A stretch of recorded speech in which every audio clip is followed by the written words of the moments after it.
Today's interception of Il-20, a reconnaissance Russian aircraft over the Baltic Sea, marks yet another incident which prompted NATO jets scrambled on their eastern flank.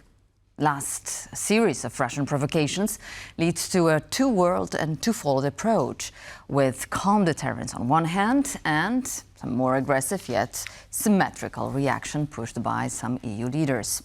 So what exactly should be NATO's response at this point? Velina Tchakarova, founder of FACE Geopolitical Consultancy, joins me now to discuss the latest.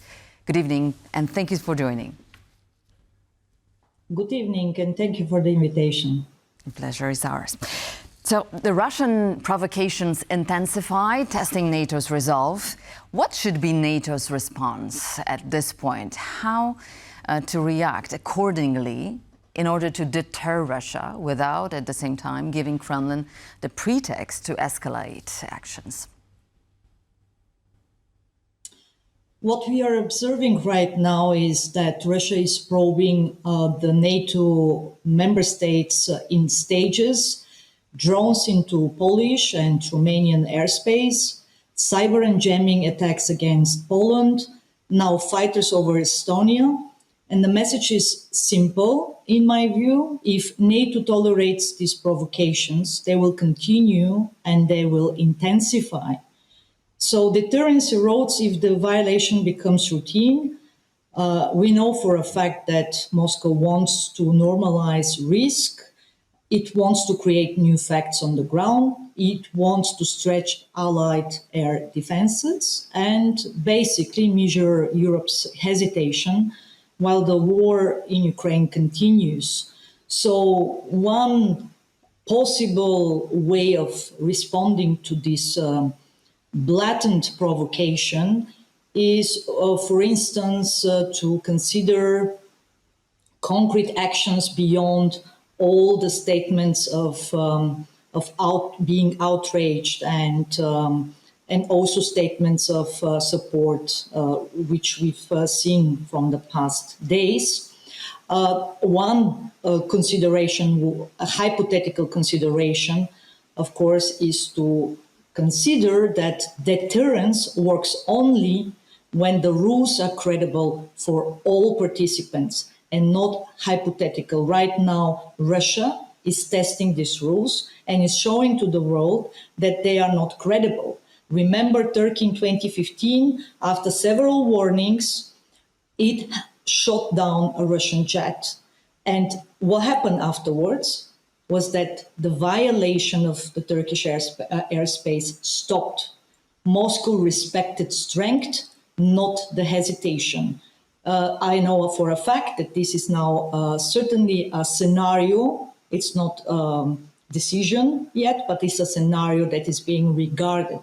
Now consider a second possible way of reaction. Let's assume that there will be European NATO members that will be hesitant to agree on this scenario. Then a possible way would be to consider the brief violation of the Russian airspace in a similar way of what Russia did with Estonia, to show actually reciprocity and at the same time keep the threshold of escalation. Exactly. So, as you mentioned, the deterrence works only if both sides accept common rules. Now, the drone incursion into Poland was an attempt to sow uncertainty about NATO's reaction. Shouldn't NATO respond symmetrically? I'm not even talking about shooting down, but also perhaps to make similar moves with the drones crossing the border, or at least operating in the realms of the two countries. Absolutely. Once again, deterrence is a behavior. It's not a press release. It's not a statement of being outraged about a certain action. It is a behavior that's an outcome of certain steps and certain actions. If Moscow keeps pushing across the line, and I can assure you that this will be the general line of action, because Russia, as I've been guest on your show and as I've been explaining for the last 3.5 years again and again, has declared war on the European Security Order on the 24th of February 2022, meaning a war by other means, mostly, of course, including, and meanwhile, unfortunately, including the full spectrum of the hybrid forms of warfare. That means below the threshold of a kinetic war. Yet, as we are observing, now Moscow keeps pushing across the line, and NATO must move from warnings to serious consequences. Of course, calmly, lawfully, and together. So if we want to prevent the next escalation, we should stop tolerating these provocations. And one possible step, as I suggested, is to actually consider a reciprocal move, which is a step of violation of the Russian airspace with NATO military jets that doesn't seek a provocation of a military attack, but is showing strength. And at the same time, is showing actually what a reciprocal reaction of NATO would be to further violations of NATO airspace, which I can assure you will continue if we stick to the press releases. Exactly. The Russians, in the meantime, deny any violation. Is this message, which is unacceptable for accepting the facts, right? Which is designed also for the internal audience, for the Russians, I presume. How to tackle with such a situation, and how to respond to such a message of blatant lies? You know for a fact that it is very hard to tackle fake statements or fake news with the truth. Just by presenting the truth, the way how things actually took place, it's not sufficient. First and foremost, as you rightfully pointed out, this plausible deniability, which was more or less the package of different hybrid forms of Russian warfare against individual European member states of NATO, in my view, has crossed the red line. It's no longer about a plausible deniability because it's happening blatantly in front of our eyes, and we can no longer neglect this reality. So I don't even think that, Russia is saying, of course, what it needs to say in this situation. But in reality, I think that Russia wants the world to see how vulnerable we are, and it wants actually to show how little credibility our deterrence concept within NATO really has, because it started already with the first drone intrusions and attacks on Poland. When we activated Article 4, there was a reluctance to even think of activating Article 5. And there we are right now, where we are again trying to come up with some sort of collective action and response to a blatant violation of our airspace, which goes beyond actually our, the least minimum of what the deterrence concept will need to be basically activated in terms of reciprocity and in terms of reaction.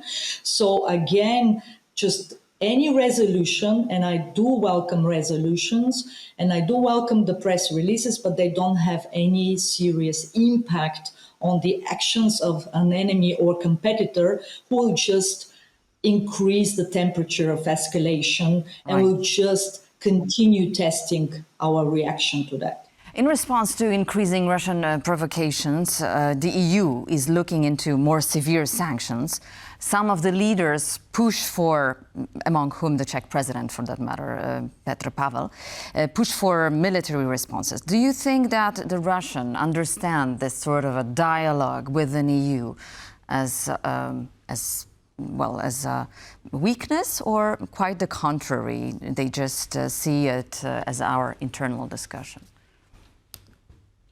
They are certainly carefully observing how these formats of dialogue and coordination are happening and what kind of outcome comes out of these dialogues. So it's very important to come up with not just a coherent plan, but to move beyond the plans with the concrete action, which would be to start, for instance, for NATO to start, and that mostly refers currently to the European NATO members, because we also saw quite of a weak reaction on behalf of our strategic partner, United States, in the hindsight. Now, NATO must actually start with the warnings, but also the interception and the deconfliction channels, and they are happening in a parallel to what I already suggested as a concrete reciprocal move. So I'm not saying that we should go full on an escalatory path, because once again, we know for a fact that Russia will use it to create the necessary optics of its narrative, which it has been spreading for the last 3.5 years, that this is a NATO-Russia conflict and that the NATO actually is waging a war against Russia, and Russia had to react to that. So that is just part of the whole hybrid warfare. And of course, these kind of provocations, they hide this component where Russia wants us to show some muscle, military muscle, so that they can use it also against us. But that should not scare us off, because we are already first and foremost, we are in uncharted waters. So right now, the way we will react will determine the actions and the escalatory path for the future.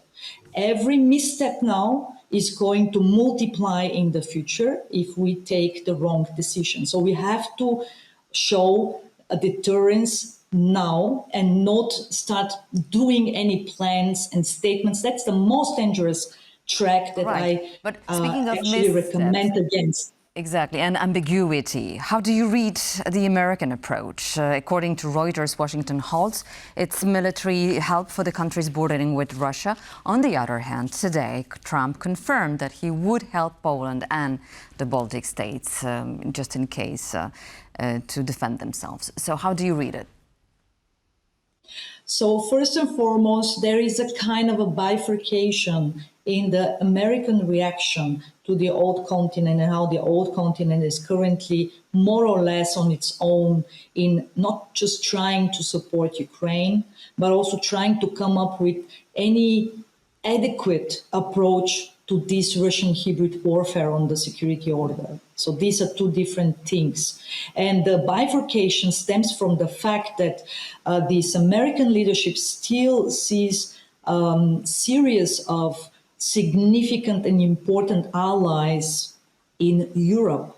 Now, the problem stems from the fact that it doesn't see the whole as its credible and strategic ally. And by the whole, of course, I mean the European Union. We know for a fact how Trump looks at supra-organizations. We do not need to discuss that. His stance did not change at all. But the problem is he doesn't see the whole as a credible strategic ally. We saw how he dealt with the European Union during the negotiations on the tariffs.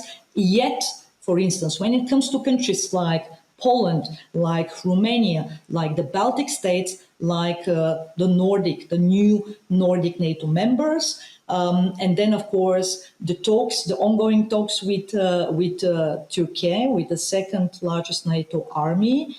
So there are a lot of positive signals, and we should be very mindful of the fact that individually, when it comes to these bilateral tracks, there is a lot of positive. Still a lot of positive. Good to hear that. I'm afraid our time's up. Thank you so much, Velina Tchakarova, founder of the FACE Geopolitical Consultancy, for joining us this evening, and hope to see you soon. Thank you very much. Thank you for watching World News Tonight. Please stay tuned to TVP World for more to come.